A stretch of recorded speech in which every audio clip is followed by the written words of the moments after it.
General Secretary, Convention delegates, staff, strangers and friends, Táimid go léir I dteannta céile, all in this together.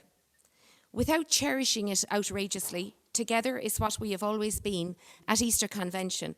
And although always appreciating such events, we took for granted packed halls, rousing speeches, chats over coffee, fervent electioneering, and visits of dignitaries and guests. This year, the 99th Convention comes to you live from head office in Dublin, to your armchair, whether you're attending from Limerick to Leitrim or Baltimore to Bundoran. As you won't be going too far in the next while, I will move you momentarily from the confinements of your kitchens and the limitations of your living rooms. I will transport you back to over 100 years ago to 1918. The Spanish flu, which did not originate in Spain, affected up to a third of the world's population in 4 successive waves. Crowded conditions increased the transmission of a more lethal form of the virus. Just like now, quarantines were imposed and essential services were restricted. It was especially fatal to those in the 20 to 40 age bracket. A moderate estimate of 50 million people died.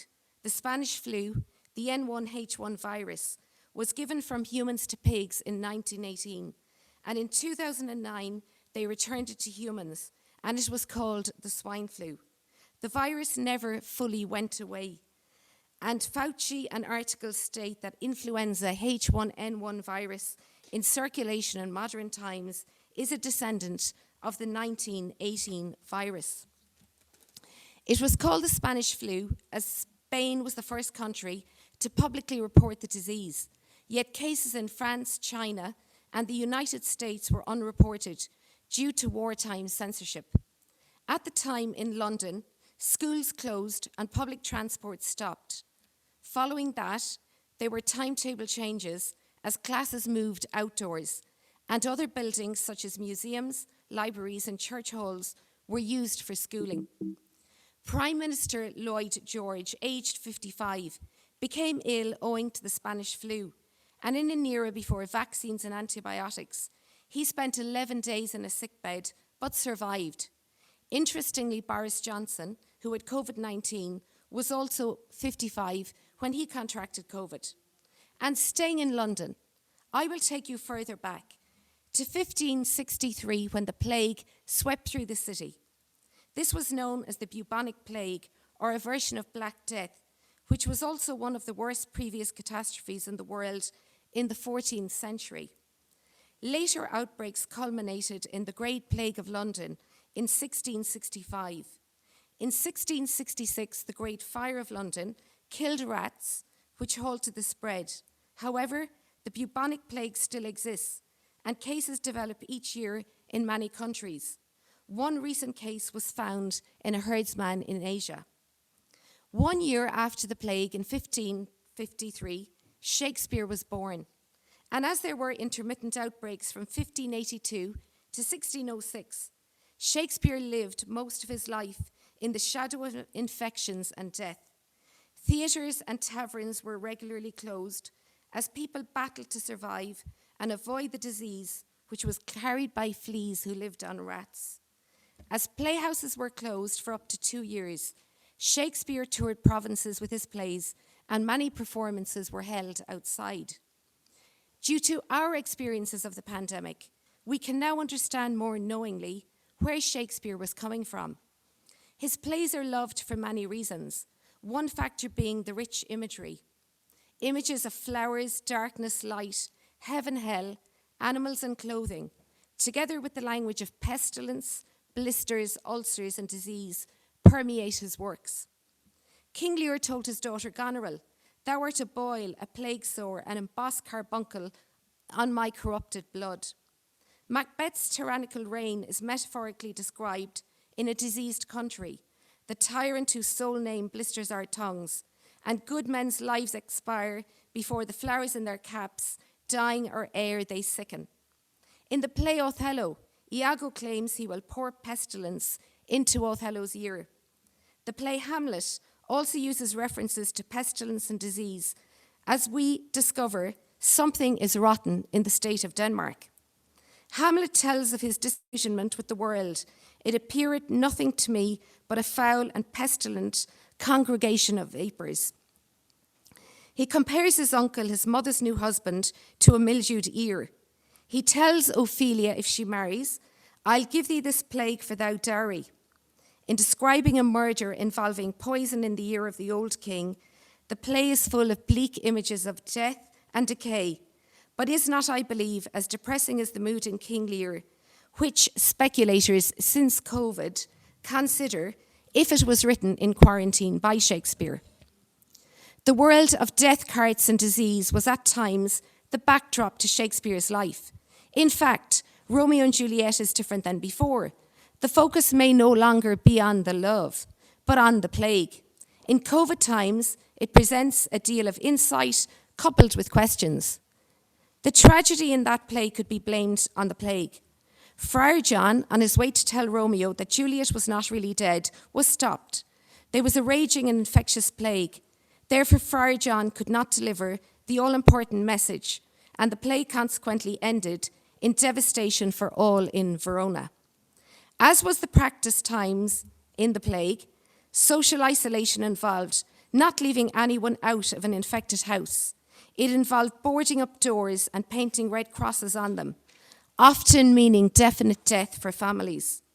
Friar John called on another friar on the way who had been visiting the sick.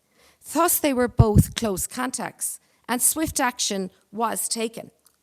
Quotes of the house painted a red cross on the doors.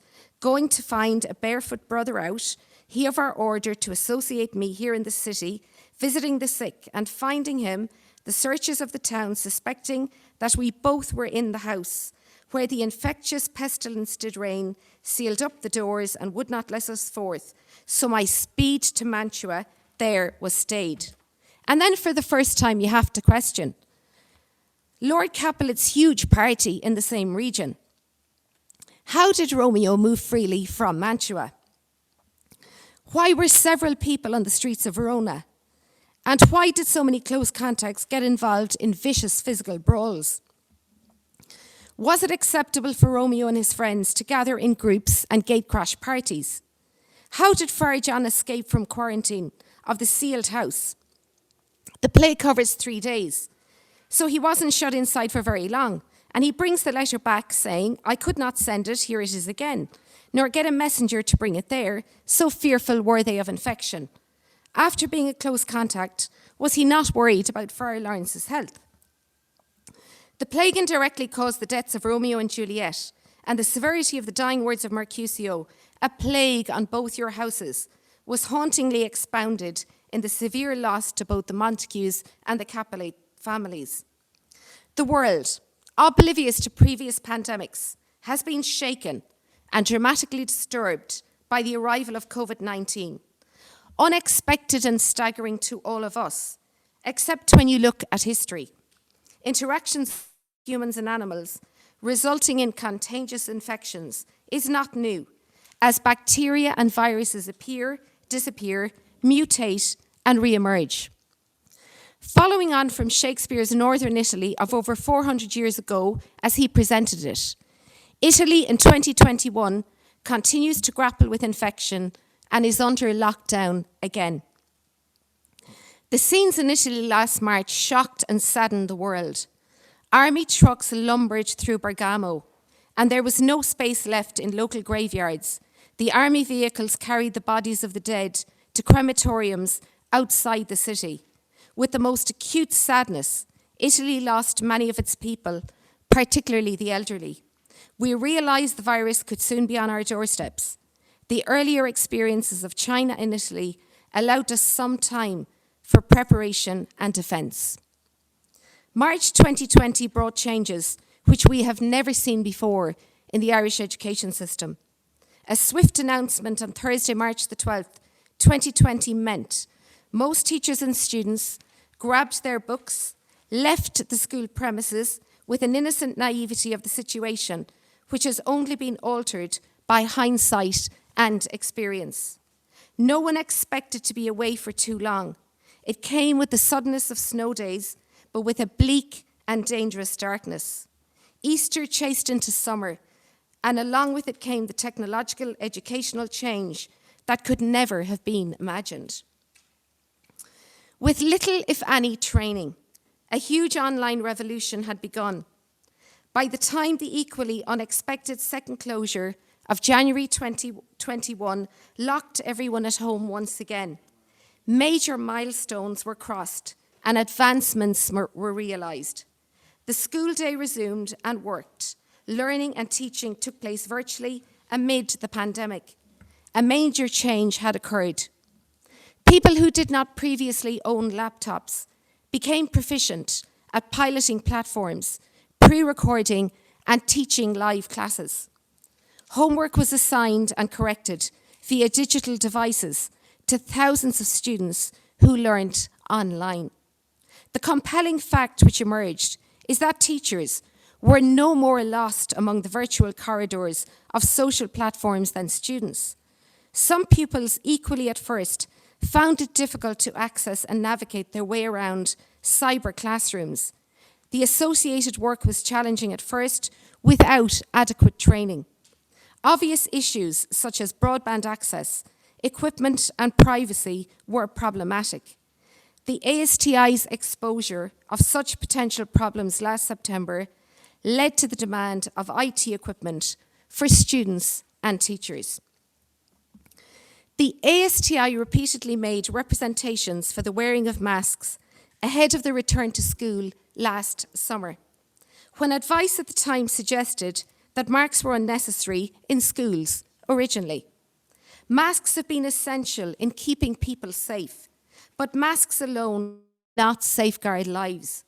When masks are loose, of poor quality, not washed, and sometimes sit under noses, teachers worry. When students eat lunch in school, obviously masks are taken off. This happens in home classrooms. Up to 30 students eating lunch, talking and laughing in rooms where masks will be put on again, and school staff will teach in those rooms for up to 3 hours after lunch. Rooms are cramped, tables are more spread out, but with a teacher, students, and perhaps 2 special needs assistants, this can generate 33 people in a room where viruses are most probably airborne. Latest statistics inform that 22% of positive cases are asymptomatic, showing no signs. This means that there may be people in classrooms who are positive and may not know it. Students travel to different rooms for optional, practical subjects where equipment is shared and movement is unavoidable. Case numbers described as community numbers have been perplexing for teachers. Last week's figures show that there were 1,256 confirmed COVID cases in the under 18 age group. We do not have the luxury of large classrooms the size of convention centres. ASTI asked for a phased return to school, and we were pleased with the staggered restart in March. This has helped to ensure that classes are able to use bigger rooms and smaller crowds roam the corridors and school grounds. It has also allowed time to observe the numerical pattern of infection. Over the cold winter, classrooms have had little spare space. Students even sit in desks in doorways to be 1 metre away from others. Ventilation has been an issue. Older windows in some rooms do not open. Cold drafts have howled in doorways, and rain has battered in the doors of outdated, eroding prefabs. Coats, cold, rain and wind have earmarked some in-class experiences of late 2020. Although previously appearing at level 11 on a 15-point list for vaccinations, we were suddenly thrust into oblivion as the last 6 levels, after level 9, were removed instantly and unexpectedly 1 week ago. The Minister for Health stated it would facilitate planning and execution of the programme. NIAC's document informs that it will be operationally simple and an efficient way of continuing the vaccine rollout. A member of NEFIT on the news stated, yes, it would be easier to give this in an age band cohort Less checking, less searching, less vaccination. Much easier to do, but it happens to be something that is quite effective too. Did NIAC set the original list? Why was it changed? Was it really for simplicity, or was it for other reasons? We have adopted the strategy in Ireland of the North, whose politicians have openly declared that it was just to make it less complicated. A portal for frontline workers could easily be set up. Why will somebody who is working from home without meeting anybody be vaccinated ahead of people who are in positions of potential conflict with coronavirus? We are not the only union to feel anger at the abandonment. TUI, INTO, Forza, GRA, AGSI, NBRU are some of the unions who have spoken publicly expressing their disappointments. This has been a brutal and a sudden kick in the teeth for teachers and other public sector workers. Total disregard has been shown for the frontline workers in this country who come face to face with hundreds of people in the course of essential work where exposure to illness is unavoidable. Despite the objective of keeping schools open, no vaccination of essential school workers is deemed important. In December, UNESCO, UNICEF, and Education International called on governments to prioritise school staff for vaccinations. Last weekend, the United Nations again has called for prioritisation of vaccinations for teachers. And a few days later, our government removed Level 10, key workers in essential jobs who cannot avoid a high risk of exposure to COVID-19. Level 11, people to education who face disease exposure. Level 13, people in occupations important to the functioning of society, and other levels. Other countries have prioritised the need to keep schools open. USA, France, Chile, Italy, Canada, China, Serbia, Indonesia, Russia, Portugal, Argentina, Colombia, Turkey, and Vietnam are just some of the countries who have vaccinated or are about to vaccinate their teachers. They value education and the health of the more exposed workers in society. They have protected essential staff. This will ensure schools stay open and staff will not have to self-isolate or be confronted by illness. The latest promised ease of restrictions will allow only 2 people who are vaccinated to meet indoors. But in undersized classrooms, the parallel universe continues. 33 can meet without vaccinations. Less than 2 metres is unsafe in society, but 1 metre is acceptable in schools. And if masks are worn, close contacts have not been of concern during tracking and tracing of positive cases. Hundreds of people swirl and circle in crammed and overcrowded situations in school daily. I agree with the propositions of last weekend by some union representatives. If the government's new strategy is the plan going forward, a parallel system of protecting frontline workers is the obvious solution. The road will continue and remaining frontline workers will be protected as they should. Over 27,000 vaccines were administered in one day last week. Therefore, workers in exposed workplaces should be vaccinated in very little time. This is the obvious solution. We need to move from a 2-tier parallel system of classroom measures to the parallel safety control for teachers, SNAs and others. The poor decision to exclude teachers must be rescinded, and I call upon the Taoiseach, on the Taoiseach, on the leader of the Green Party, on the Minister for Education, on the Minister for Health, and on the government to fulfil their duty of care to teachers and frontline workers. You teachers have braved the job with trepidation since last August, and now with the UK variant and both the Brazilian and South African variants present in Ireland and reported to be spreading, there is no safety net. Rumours abound of more variants in the world, some of which are a second Brazilian variant, a Nigerian variant, and a double mutant in India. Current vaccines may only protect against the original and UK variant. In time, booster shots may be needed. This causes another problem for workers who work in close contact during the pandemic. It will possibly mean that during any booster rollout, teachers and SNAs will again experience the same invisibility status as was introduced a while ago. Depending on your age, you may have to wait a long time.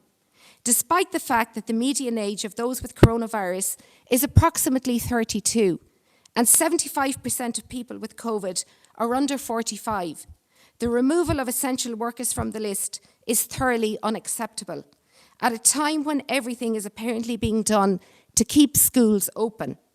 Nothing productive is being done in this regard to keep schools open.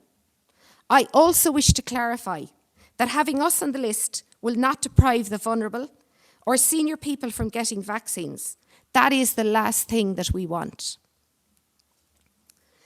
There has been much focus on high-risk teachers. The chair of NIAC last week stated, if we were to compare a 20 to 35-year-old to a 65-year-old, the 65-year-old has 70 times the risk of death as a younger. Presumably, the risk to people aged 60 to 64 must also be very high. So why are teachers in this age bracket being instructed to return to chock-a-block classrooms, along with other people in the high-risk category who suffer from cancer, kidney failure, heart failure, chronic kidney disease as examples? People in the high-risk categories must be facilitated to work from home until they are safely vaccinated. And in relation to pregnant teachers, 4 stillbirths among women with coronavirus have led to concerns. It is crucial that pregnant women are not exposed to the virus.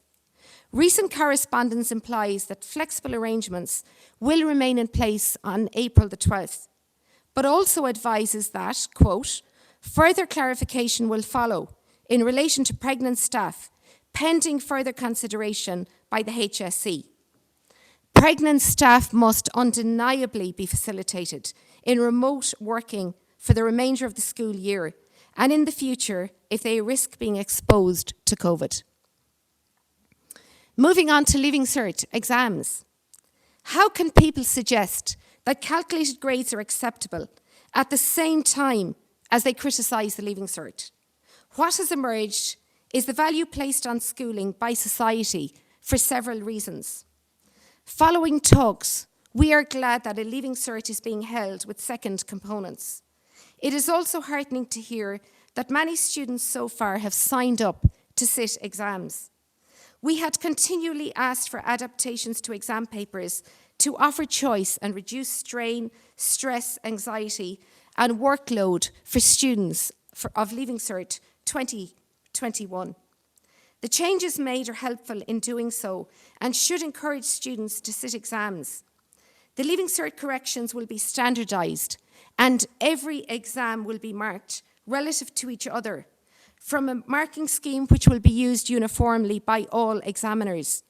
No one shall be unfairly brought down in calculating results, and a proper appeal mechanism is available involving a recorrection of scripts. But the accredited grades model is also offered. It is not an option favoured by us, and we would only have liked to see it used as a last option contingency in the pandemic. However, it is here again. Results will be compiled with no uniform schemes in different ways, using diverse standards in separate schools. Subsequent standardisation may lead to school results being readjusted downwards. Any future changes to senior cycle reform, must protect the many positives we have. The exam is marked in a transparent fashion. External examination is impartial, it is fair, and it is standardised. Many subject areas are covered and educational standards must be maintained. Second components exist in several subjects and new subjects are added for examination periodically, such as computer science, politics and society, and PE. While Leaving Cert may need some updating, curriculum also encompasses and teaches analytical skills and reflection. We are not teaching the same curriculum since 1924.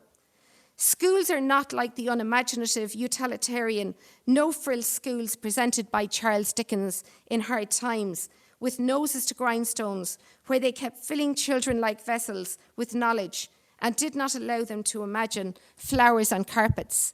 We wish to nurture creativity and imagination and independent thinking, and Peg Sayers has not been compulsory since 1995. We are not against reform and are in favour of changes, such as oral exams for modern languages, and would be open to discussion on timelines for project and practical work. But if we change the bath water, we do need to ensure that the baby is protected and nurtured. Project Maths was not the panacea that was once dreamed of. The metamorphosis of the junior cycle has unimpressed teachers who feel standards are lost, despite additional material bundled onto courses. Too many repetitive CBAs exist, and students state that the time given in exams is too short for the amount asked, and exam papers are at liberty to ask anything. The grouping of marks means students who get 55 or 74 both receive a merit, and only 2% of students get a distinction. We do not want a mirror image of this at senior cycle. Standards and fairness must prevail. We had a discussion this evening on new entrants, which was heartbreaking to listen to the stories. We have a teacher shortage currently, and areas such as Irish, home economics, maths, science and English jobs are increasingly harder to fill. However, new teachers continue to report the same issues. While being extremely well qualified with master's degrees after 6 years at college, precarious employment abounds. Job offers of 7 hours a week for a certain period of time, with no guarantees of successive employment in the same school or in any other school, is common. This is a meagre starting point to attract young teachers in the profession. Sunny days in Dubai with rewarding tax-free salaries are more attractive than the lesser two-tier pay scale. Guaranteed jobs where accommodation costs are not debilitating relieve pressure for our young talent. We fail to match this in any way. Previously, new teachers who really wanted to teach used to find second jobs in shops, bars and restaurants. Their only dependable way to earn a steady income in the early years of teaching no longer exists. Workload has increased for all, and the nature of the job has changed negatively, particularly since the recession in 2009. Extra mandatory, unpaid supervision during lunchtime, substitution of classes, multiple meetings after school are extra impositions. After school hours are spent preparing and correcting. Online learning has added more layers. Preparation for online classes and incessant corrections arriving online has meant no work-life balance. School principals have had a very hard year. Summer was spent preparing schools for opening. This Easter, overseeing exams is taking place on the school premises, and midterm break necessitated replacing withdrawn sanitizer.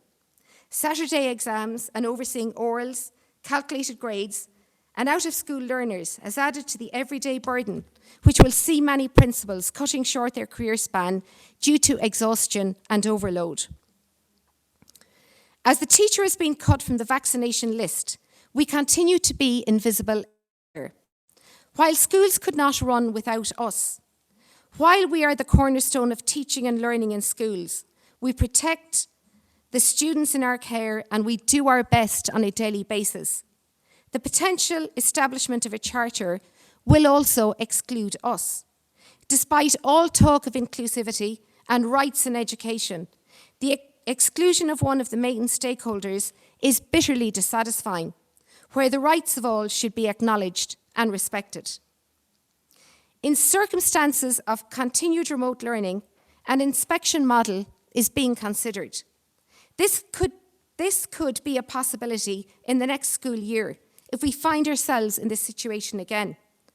Considering the efforts that have taken us to get this far, with little if any training, and a major increase in workload, zooming in with the intention of publicly judging teachers who are juggling all parts of the COVID jigsaw, online teaching may potentially be judged in a distasteful series of published reports.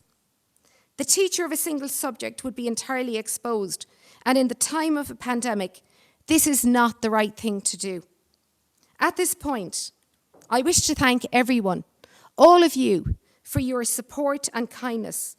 I thank ASTI members for your loyal commitment to your union, and I wish you and your students well in this year's Leaving Cert.